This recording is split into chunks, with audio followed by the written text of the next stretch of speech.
नमस्कार बंधुरा धीरा कुकिंग ब्लग्से सबाइके स्वागत। आज के आमी एकटा चिकेनेर रेसिपि करे देखाबो एकदम नतून स्वादे नतून भावे।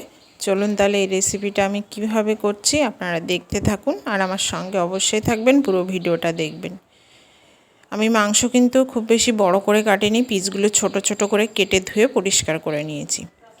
और आपनारा मांसेर पिसगुलो छोटो छोटो करे केटे रान्ना करे देखबेन, मांसटा खेते भीषण सुस्वादु हय, मने हबे कि देशी मुरगि खाচ্ছি। आमी एकटा मशला करे निচ্ছি, गोटा जिरे गोटा गरम मशला दिए। गोटा गरम मशलार भेतरे जा जा थाके सब किछुई दिते हबे। एबार এই মশলাটা ঠান্ডা হয়ে গেলে গুঁড়ো করে নিতে হবে। এটা হলো মাংসের মশলা। আর আমি শিলপিটা বেটে নেব শুকনো লঙ্কা গোটা জিরে। এই লঙ্কা জিরে বাটা হয়ে গেলে এর সঙ্গে আদাটা বেটে নেব। আমি কিন্তু ধনের গুঁড়ো এখানে ইউজ করব না। এবার কড়াইতে দিয়ে দেব পরিমাণ মতো সরিষার তেল।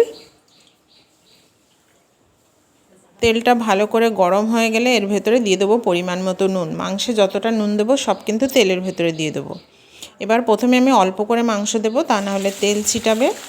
তারপরে আমি পুরো মাংসটা এর ভেতরে ঢেলে দেব।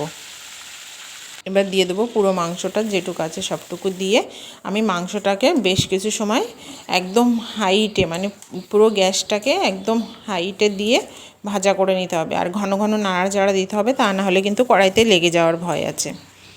নাড়াচাড়া করতে করতে কিন্তু অনেকটাই জল বেরিয়ে গেছে আর মাংসও কিন্তু অনেকটা ভাজা হয়ে গেছে, দেখেই বুঝতে পারছেন। এর ভেতরে কিন্তু আমি এখনও কোনো মশলা অ্যাড করিনি। আস্তে আস্তে সব মশলাগুলো দেব। দেখুন কতটা জল বেরিয়েছে, অনেকটাই জল বেরিয়েছে। এই জলেই কিন্তু মাংসটা রান্না হয়ে যাবে, মানে সেদ্ধ হয়ে যাবে খুব ভালো করে। আর এই যেহেতু ছোটো ছোটো কাটা মাংসটা ভীষণ সফট হয়। এবার এর ভেতরে দিয়ে দিলাম পেঁয়াজ আর রসুন, পেঁয়াজ কুচি আর রসুন কিন্তু কগুলো গোটা গোটা রয়েছে। আমি রসুন আর পেঁয়াজটা কিন্তু বাটবো না, মানে বাটিনি। এইভাবেই আমি রান্নাটা করি, এতে কিন্তু খেতে আরও বেশি টেস্টি হয়। এবার দিয়ে দেবো বাটা মশলা। এর ভেতরে রয়েছে আদা জিরে আর শুকনো লঙ্কা। দিয়ে দিলাম পরিমাণ মতো হলুদ গুঁড়ো। এবার সব মশলা ভালো করে মাংসের সঙ্গে মিশিয়ে নেব উল্টে পাল্টে। সব মশলা কষানো হয়ে যাবে, চিকেনটাও সুন্দর কষানো হয়ে যাবে, রান্না হয়ে যাবে। এরপরে কিন্তু ঝোলও বেশি দিয়ে আর রান্না করা লাগবে না। আর আপনারা যদি এভাবে কষা কষা খেতে চান তাও খেতে পারেন। খুব ভালো করে মাংসটাকে উল্টে পাল্টে মশলাটা মাখিয়ে নেব মাংসের গায়ে। এবার দিয়ে দিলাম তেজপাতা। আর চিকেন কিন্তু অনেকটাই কষানো হয়ে গেছে, দেখতেই পাচ্ছেন আপনারা, দেখেই বুঝতে পারছেন। আর বাড়িতে কিন্তু অবশ্যই এইভাবে ট্রাই করবেন, খেতে ভীষণ টেস্টি হয়।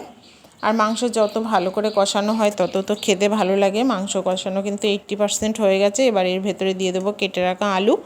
আলুটাও কিন্তু আপনারা দিতে পারেন নাও পারেন, তবে সবাই মাংসের সঙ্গে আলু খায়, এটা তো সবাই জানে। মাংসটা দিয়ে এবার মাংসের সঙ্গে বেশ কিছুক্ষণ কষিয়ে নেব।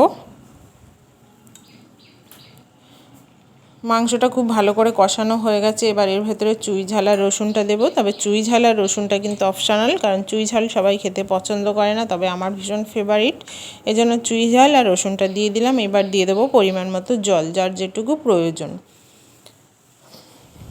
এখানে কিন্তু গরম জল ঠান্ডা জল দুটোই ইউজ করতে পারেন, তবে গরম জলটা দিলে রান্নাটা তাড়াতাড়ি হবে আর মাংসের স্বাদও অন্যরকম হবে। ঠান্ডা জল দিলে রান্নাটা একটু দেরিতে হবে, মাংসের স্বাদও অন্যরকম হবে। আমি এখানে গরম জল ইউজ করেছি। তরকারিটা কিন্তু ফুটে উঠেছে, যার জন্য তাড়াতাড়ি।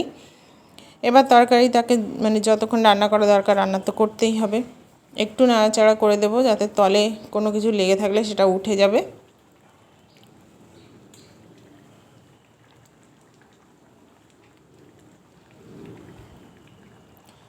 মাংস কিন্তু প্রায় 70% রান্না হয়ে গেছে, দেখেই বুঝতে পাচ্ছেন। একটু নাড়াচাড়া করে দেখতে হবে নুনটা, যেহেতু তেলের ভরে দিয়েছিলাম, আর কোনো নুন দেওয়া লাগবে কি না। আর তরকারির ঝোল আর একটু কমালেই কিন্তু রান্না রেডি হয়ে যাবে। আর রান্নার আগে যে মশলাটা আমি গুঁড়ো করেছিলাম সে মশলাটা তো অবশ্যই দিতে হবে। তাহলে বন্ধুরা আপনারা কিন্তু আমার ভিডিওগুলো বেশি বেশি করে দেখবেন, লাইক করবেন, শেয়ার করবেন, কমেন্টস করবেন আর সাবস্ক্রাইব করার অনুরোধ রইল। আর ভিডিওগুলো কিন্তু অবশ্যই শেয়ার করবেন আর স্কিপ করে দেখবেন না। গরম মশলাটা দেওয়া হয়ে গেছে, আমি ঢেকে রেখেছিলাম 30 সেকেন্ড মতো। তারপর ঢাকনা খুলে একটু নাড়াচাড়া করে এবার নামিয়ে দেবো। একদম কিন্তু রেডি, দেখেই বুঝতে পাচ্ছেন। তাহলে কেমন লাগলো অবশ্যই জানাবেন আর আপনারা অবশ্যই ভালো থাকবেন। আজকে এই পর্যন্তই।